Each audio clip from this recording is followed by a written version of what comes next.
Guys, update ko kayo sa aking motor ngayon. Patatapos ko lang. Ayan. Kung ano-ano bang mga nabago, pinalitan, DIY. Simula tayo dito guys sa harapan. Halos itong headlight, dating normal bulb lang, pinalitan ko na ng LED. Ito dating chrome, ginawa ko ng black, full black na ngayon.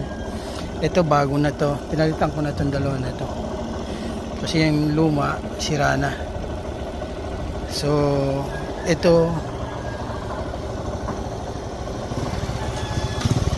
bali pininturahan ko na yan, pininturahan ko na itong dalawang shock. Bali pinalitan ko na sila ng parehas ng oil seal, tsaka pinalitan ko na rin ng fluid. Additional itong shock boot na to, lagyan ko na din. Okay. Ito namang sa fairing, bali binaklas ko din yan lahat, pininturahan ng bago yung tangke kasi kinalawang na.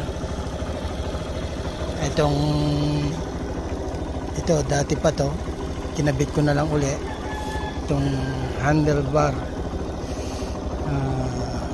grip, bago na yan. Ito additional, tsaka nagdagdag ako ng riser. Ayan.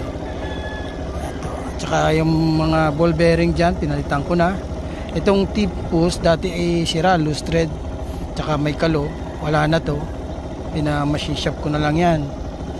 Okay, yan, ayos na yan. Pati yung tip post, pinaki-thread ko. Ito, binalik ko itong speedometer. Ito namang cable ay okay pa ito. Itong sa clutch, so binalik ko na. Itong mga gear sa loob, speedometer gear, bagong palit na lahat yan. Ito bago na rin to. Ito ay galing sa aking, I think sa PDB or MK400, itong horn na to. So maganda na siya.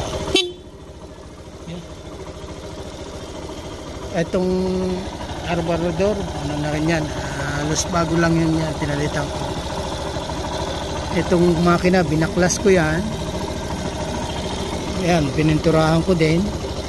Yung magneto, pina-machine shop ko. Kasama yung Invendex kasi bumigay.